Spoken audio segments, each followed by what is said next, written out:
Okay, real quick video. I've got the Hikoki 36 volt C36110 DRJ table saw, battery operated, and I've got a problem with my riving knife. As you can see, it is not aligned correctly and my work pieces are getting stuck. I'm getting kicked back and all sorts. So you can see it's catching.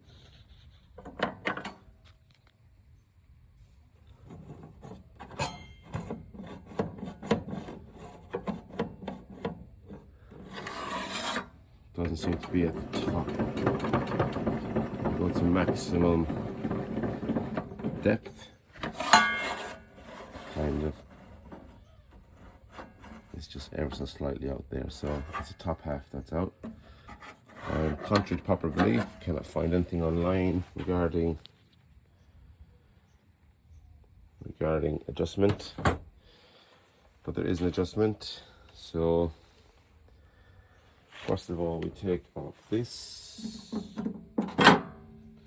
Okay, take this out of the way, and we unlock this. Sorry, unlock it. That up is unlocked, so that's now unlocked.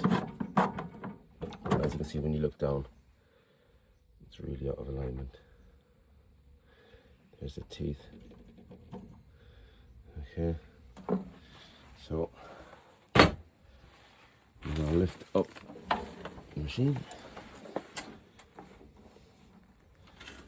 and you take off your dust cover. There's a dust cover right here.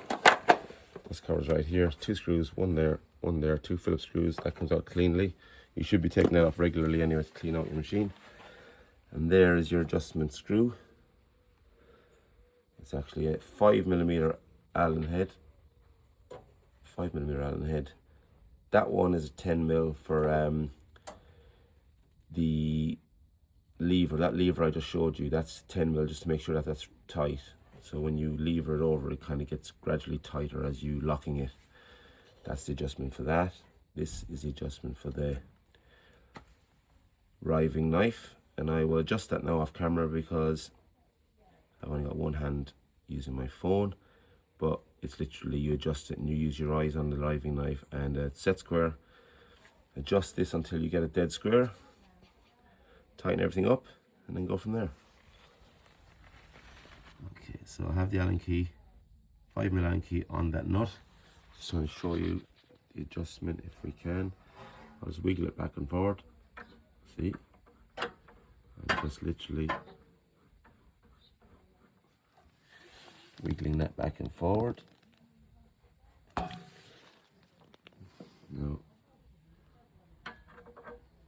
take it off a bit.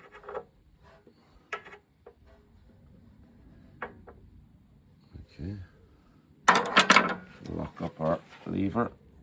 Make sure that's tight when it goes in. Now, I'm fully lined up now.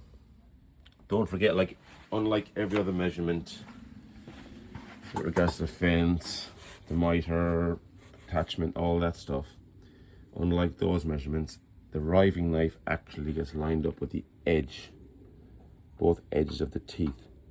Okay, so if you run your square along the blade without touching a tooth, it will hit the riving knife.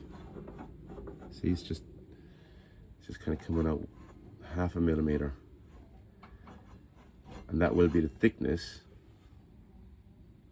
the difference in the thickness of the tooth to the flat of the blade. So essentially, you need to line that up with the teeth. I need to come over a little bit more. I'll do that now. But that's essentially it. Okay, there's no videos online with these bloody measurements and adjustments. I even looked at the manual for this thing. It's not even written in there. It just says, if you've got a problem, adjust the riving knife. Well, it doesn't show you how to adjust it. That's how you adjust it, guys. Be safe with this thing. Pretty powerful. Okay, let's see how we get on with this now. Turn it on.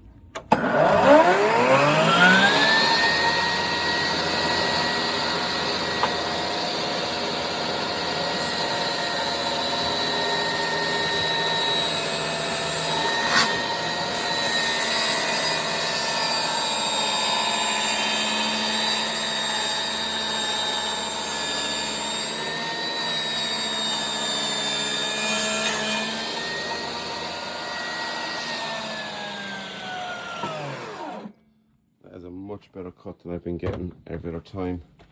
It's been sticking on me and doing all sorts of weird stuff. Got a really nice cut this time. Let me see how my fence is doing. I haven't set my fence. I haven't like adjusted it properly, but I set it to 100. No, 99, it's at 99, so I'll have to adjust the fence itself. But